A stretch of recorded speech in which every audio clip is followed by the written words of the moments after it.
Hello everyone, welcome back to my channel Shirisha physics అండి. So మనం short answer discuss చేసాం కదండి. సిక్స్త్ సెమ్ వాళ్ళకి ఏది థర్డ్ యూనిట్ 1 to 4 కంప్లీట్ అయిపోయింది. థర్డ్ యూనిట్ లో షార్ట్స్ లో ఒక పార్ట్ వచ్చింది, దాని కంటిన్యూషన్ అన్న. సెకండ్ పార్ట్ లో 11th క్వశ్చన్ చూడండి అన్న. Draw the mutual characteristics of JFET. Okay, FET అంటే ఏం చెప్పుకున్నాం? Field effective transistor. JFET, MOSFET, different different FETs ఉన్నాయని ఆల్రెడీ చెప్పుకున్నాం కదా పార్ట్ 1 లో. ఇదేంటన్నా సెకండ్ పార్ట్ లో చూడండి, మ్యూచువల్ క్యారెక్టరిస్టిక్స్ అంటుండు. అంటే ఏం నా క్యారెక్టరిస్టిక్స్ అంటే మనం దేని చెప్తాము? కరెంట్ అండ్ వోల్టేజ్ క్యారెక్టరిస్టిక్స్ అనమాట, ఐవి క్యారెక్టరిస్టిక్స్. చూడండి, on Y axis we are taking the current and X axis voltage తీసుకున్నాము. వోల్టేజ్ ఏ వోల్టేజ్ కన్సిడర్ చేసాము? VDS అన్నాడు, drain to source voltage. Okay, current drain current consider చేసాము. ఫెట్ లో ఏముంటాయి మనకి? గేటు, సోర్సు, డ్రైన్, ఈ 3 ఉంటాయి. ట్రాన్సిస్టర్ లో ఎమిటర్, బేస్, ఇంకోటి ఏంటిది? కలెక్టర్. ఈ 3 టెర్మినల్స్ ఉంటాయి అనమాట. ఓకే, సో ఇక్కడ జేఫెట్ లో మనం drain current on Y axis, drain to source voltage అనేది ఎక్స్ యాక్సిస్ మీద కన్సిడర్ చేసాం. ఇంక్రీజ్ ఆఫ్ వోల్టేజ్ కరెంట్ లో కూడా ఏంటన్నా? We are observing the constant changes at a particular level. After the particular level we are observing the different types of changes అనమాట. Gate source voltage 0 volts దగ్గర ఎంత ఉంది, -1 volts దగ్గర ఎంత, -2 volts దగ్గర ఎట్లా ఉంది, కర్వ్ రిప్రజెంటేషన్ అనమాట. క్యారెక్టరిస్టిక్స్, ట్రాన్స్ఫర్ క్యారెక్టరిస్టిక్స్ కర్వ్ అని అంటాం అనమాట దీన్ని. ఓకే, చక్కగా అది డ్రా చేసేస్తే ఫుల్ మార్క్స్ షార్ట్ ఆన్సర్స్ కి ఇది. ఓకే, నెక్స్ట్ వచ్చేసి ఇవి ఇంపార్టెంట్ అన్న, ఈజీగా మీరు గుర్తుపెట్టుకోండి. మ్యాటర్ కాదు మీరు గుర్తుపెట్టుకోవాల్సింది, కింద వేసాం కదా ఈక్వేషన్, వేసాం కదా ఆ ఈక్వేషన్ మీరు గుర్తుపెట్టుకుంటే మ్యాటర్ మీరే రాసేస్తారు. ఓకే, సో చూడండి, define transconductance and amplification factor of JFET. Transconductance and amplification factor of FET. ఎప్పుడైనా సరే గెయిన్ అన్న, యాంప్లిఫికేషన్ ఫ్యాక్టర్ అన్న అవుట్పుట్ బై ఇన్పుట్ అన్నమాట. ఇది గుర్తుపెట్టుకోండి. సో మనం ఇక్కడ ఫెట్ కన్సిడర్ చేస్తున్నాం కాబట్టి, ఫెట్ గురించి మాట్లాడుతున్నాం కాబట్టి మనకి ఏమేమి వస్తాయి నాన్న ఫెట్ గురించి మాట్లాడినప్పుడు? డ్రైన్, గేటు, సోర్స్, ఈ 3 టెర్మినల్స్ మనం గుర్తుపెట్టుకోవాలా. సో ట్రాన్స్ కండక్టెన్స్ ఫ్యాక్టర్ అంటే ఎలా చెప్తున్నాడు? Which is represented with GM తో మెన్షన్ చేస్తున్నాడు. Which is equal to delta ID by delta VGS with respect to VDS. అంటే ఎలా చెప్పచ్చు నాన్న? Transconductance is also known as mutual conductance అని కూడా అంటాం అనమాట. Transconductance is also known as mutual conductance. It is defined as the ratio of small change in drain current through the small change in gate to source voltage at a constant drain source voltage VDS. That is, Nana, we are know that small change. That's why we can place delta. Delta antunam kada. Delta ante enti? Small ID drain current. It is the ratio of delta అంటే small drain current to the, మళ్ళీ delta VGS అన్నా కదా, it's a change of small voltage gate source with respect to, అక్కడ ఏం constant గా పెట్టాను? Line కోటి VDS అన్నా కదా. విడిఎస్ అంటే ఏంటన్నా? Drain source voltage at constant drain source voltage VDS అనమాట. దాన్ని ఏమంటాం అంటే ట్రాన్స్ కండక్టెన్స్ అనొచ్చు, లేదా మ్యూచువల్ కండక్టెన్స్ అని కూడా మనం మెన్షన్ చేయొచ్చు అనమాట. నెక్స్ట్ వచ్చేసి amplification factor which is represented with మ్యూతో రిప్రజెంటేషన్ ఇస్తాం అనమాట. So amplification factor is the ratio of small change in drain source voltage to the small change in gate source voltage at a constant current ID. అంటే ఏంటి? Drain current. That is which is represented with mu equal to small change in drain voltage అన్నా కదా, delta VD by small change in gate voltage delta VG with respect ఒక constant ఏంటన్నా? Drain current ID which is equal to constant. మీ transconductance అనగానే ఏం గుర్తురావాలన్నా? GM equal to delta ID by delta VGS with respect to VDS drain source voltage constant గా పెడతారు. అలాగే amplification factor అనగానే ఏంటన్నా? Drain voltage, small change in drain voltage by gate voltage. కానీ అక్కడ ఏం చేసి కాన్స్టెంట్ గా ఉంది? డ్రైన్ కరెంట్ ని కాన్స్టెంట్ గా పెడుతున్నారు. ఇంపార్టెంట్ క్వశ్చన్, షార్ట్ ఆన్సర్స్ కి మా ఇది. Next, list any 6 applications of JFET. Applications ఏమేమి ఉంటాయి నాన్న? Simple, high input impedance amplifier. ఈ high input impedance amplifier input high ఉందంటే ఏమవుతుందన్న? వచ్చే అవుట్పుట్ అనేది లో వస్తుంది, అంటే వోల్టేజ్ అనేది హై వస్తుంది. వోల్టేజ్ అండ్ ఇంపిడెన్స్ అంటే impedance is nothing but resistance అనుకోండి, V equal to IR. R అనేది హై ఉంటే వి అనేది కూడా హై ఉంటుంది అనమాట. ఇక్కడ మనం వోల్టేజ్ కనుక్కుంటాం కాబట్టి హై ఇంపూడెన్స్ తీసుకున్నప్పుడు హై అవుట్పుట్ వస్తుంది. అదే కరెంట్ విషయంలో అయితే హై ఇంపూడెన్స్ తీసుకుంటే లో కరెంట్ వస్తుంది అనమాట. Okay, next low noise amplifier. Noise తక్కువ ఉన్న యాంప్లిఫైయర్ సెలెక్ట్ చేసుకోవాలి. Differential amplifier. డిఫరెన్షియల్ యాంప్లిఫైయర్ అంటే చెప్పే కదా, లాగరిథమిక్ అంటే లాగరిథమిక్ ఫంక్షన్ లో రిప్రజెంటేషన్. డిఫరెన్షియల్ యాంప్లిఫైయర్ అంటే డిఫరెన్సియేషన్స్ లో మనం మెన్షన్ చేస్తాం అవుట్పుట్ ఇన్పుట్ ని, దాన్ని డిఫరెన్షియల్ యాంప్లిఫైయర్ అంటాం. Constant current source, analog switch or gate, voltage control resistors. Analog switch or gate అంటే గేట్స్ మనం చెప్పుకున్నాం కదా, నాండ్, నార్ గేట్స్, వీటన్నిటిలో కూడా మనం జేఫెట్ ని యూజ్ చేయొచ్చు అంటున్నాడు అనమాట. నెక్స్ట్ ఇది కూడా అంతేనా, డ్రా ద క్యారెక్టరిస్టిక్స్ ఆఫ్ యూజేటి. యూజేటి అంటే ఏంటన్నా, యూని జంక్షన్ ట్రాన్సిస్టర్. ట్రాన్సిస్టరే బట్ ఇది ఒక type uni junction, single junction ఉంటుంది కాబట్టి దీన్ని యూని జంక్షన్ ట్రాన్సిస్టర్ అని అంటాము. బీజేటీలో బైపోలార్ జంక్షన్ ట్రాన్సిస్టర్, 2 పోల్స్ ఉంటాయి కాబట్టి బైపోలార్ జంక్షన్ ట్రాన్సిస్టర్ అంటాం. యూజేటీలో చూడండి అన్న, cut off region, negative resistance region అంటాము. ఇంకోటి సాచురేషన్ రీజియన్. ఎక్కడైతే ఆ లెవెల్ క్రాస్ అయ్యి ఇలా క్రాప్ అవుతుందో చూడండి అన్న, దీన్ని ఏమంటామంటే పీక్ పాయింట్ అన్నట్టు. ఇక్కడ నుంచి ఏమైపోతుంది, మళ్ళీ వాల్యూ డిక్రీజ్ అయిపోతుంది. డిక్రీజ్ అయ్యి మళ్ళీ ఒక పర్టికులర్ పాయింట్ కి వచ్చేసరికి వాల్యూ ఇంక్రీజ్ అవుతుంది. దాన్నే వ్యాలీ పాయింట్ అని అంటాం. ఎక్కడ డిక్రీజ్ అవుతుందో దాన్ని పీక్ పాయింట్ అని అంటాము. ఎక్కడ కట్ అవుతుందో ఆ రీజన్ ఏమంటున్నాము, కట్ ఆఫ్ రీజియన్ అని అంటాము. ఆ తర్వాత వచ్చే రీజన్ మొత్తం ఏంటి, సాచురేషన్. ఎక్కడ వ్యాలీ పాయింట్ ని క్రాస్ చేసిన తర్వాత వచ్చే రీజన్ ని సాచురేషన్ రీజియన్ అని అంటాం అనమాట. Next, define the terms intrinsic stand off ratio and peak voltage with respect to UJT. So stand off ratio and peak voltage అంట. చూడండి అన్న ఎలా రిప్రజెంటేషన్ ఇవ్వచ్చు. It is defined as the ratio of resistances at base B1 of UJT to the interbase resistance RBB between B1 and B2 when emitter terminal is open. It is expressed as eta equal to RB1 by RBB. అక్కడ ఏంటి, emitter current becomes 0 అనుకుంటే RB1 by RB1 plus RB2. ఇవేంటన్నా terminals, base terminals అనమాట. And inter base resistance RBB కింద mention చేస్తాము.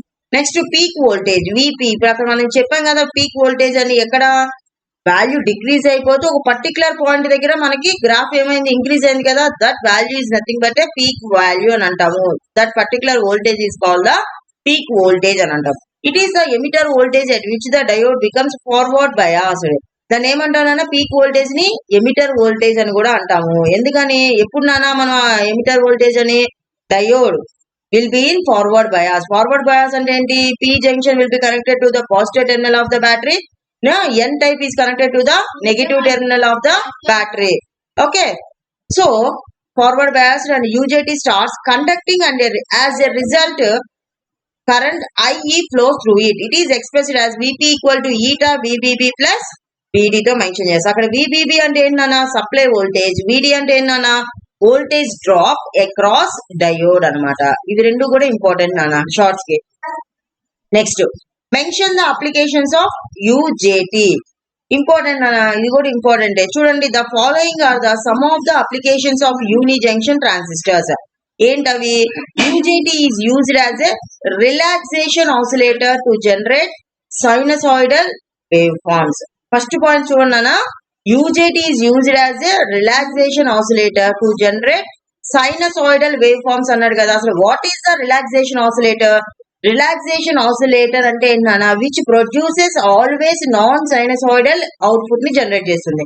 What is sinusoidal, non sinusoidal అంటే, sinusoidal అంటే ఏంటంటే నాన్న, ఇలాగా మన సైన్ వేవ్ ఎలా ఉంటుంది నాన్న, ఎక్కడ స్టార్ట్ అవుతుంది, సైన్ 0 కదా, 0 దగ్గర స్టార్ట్ అయ్యి సైన్ 90 1 ఇలా హైకి వెళ్ళి ఇలా జనరేట్ అవుతాయి కదా వేవ్ ఫార్మ్స్, దాన్ని సైనసాయిడల్ వేవ్ ఫార్మ్స్ అని అంటాము. కానీ relaxation oscillator produces always non sinusoidal inputs అనమాట. సో నాన్ సైనసాయిడల్ అంటే ఏంటి మేడం అని అడగచ్చు. ట్రయాంగులర్ వేవ్, స్క్వేర్ వేవ్స్ ఉంటాయి కదా. ట్రయాంగిల్ వేవ్ అంటే ట్రయాంగిల్ షేప్ లో వేవ్ ఫార్మ్ జనరేట్ అవుతుంది.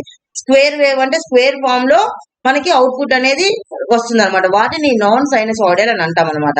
కానీ యాక్చువల్ గా ఈ యూజేటీని కనుక మనం యూజ్ చేస్తే స్వీప్ జనరేటర్, అది రిలాక్సేషన్ ఆసిలేటర్ లో we're getting the sinusoidal output అనమాట. It is widely used as a sawtooth wave generator, sweep oscillator and voltage detector. ఈ మూడు కూడా సాటూత్ వేవ్ జనరేటర్ కానీ, స్వీప్ ఆసిలేటర్ కానీ, వోల్టేజ్ డిటెక్టర్ కూడా always produces the non sinusoidal wave put. సో అందులో కూడా మనం ఈ యూజేటీని యూజ్ చేసి సైనసాయిడల్ వేవ్ పుట్ ని అవుట్పుట్ ని మనం పొందవచ్చు అనమాట. Next, magnetic flux can be measured using UJT. Magnetic flux. What is meant by flux, Nana?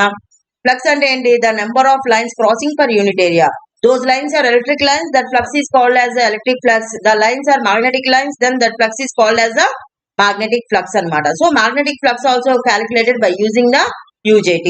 So it is used in phase controller and timing circuits. Phase controllers and timing circuits. Timing circuits ఇది వేరే concept నాన్న. ఈ ఒక type of electronic devices అన్నమాట. Next, in SCRs and triads UJT is used as a triggering circuit. Triggering అంటే ఏంటన్నా, ఒక particular మనకి కొంత ఓపిక సహనం అన్ని ఉంటాయి మనిషికి. బట్ ఒక పీక్ లెవెల్ కి మనల్ని ఎవరైనా తీసుకెళ్లారనుకో, మనం ఆ పర్టికులర్ పాయింట్ దగ్గర ట్రిగర్ అవుతాం. ట్రిగర్ అంటే ఏంటి? రియాక్ట్ అవుతాం మనం. కొన్ని విషయాల్లో ఫ్రెండ్స్ తో మనం జోక్ చేసినా కూడా జోక్ గానే కొన్ని విషయాలు తీసుకుంటాం. అది ఇంకా పీక్ లెవెల్ కి వెళ్ళేసరికి మన కోపం వస్తుంది కదా. అంటే ఆ పర్టికులర్ లెవెల్ ఏదైతే ఉందో దాన్ని ట్రిగరింగ్ అని అంటాం. ఇది సర్క్యూట్స్ లో కోపం ఎందుకు వస్తుంది మేడం అని మీరు అడగచ్చు.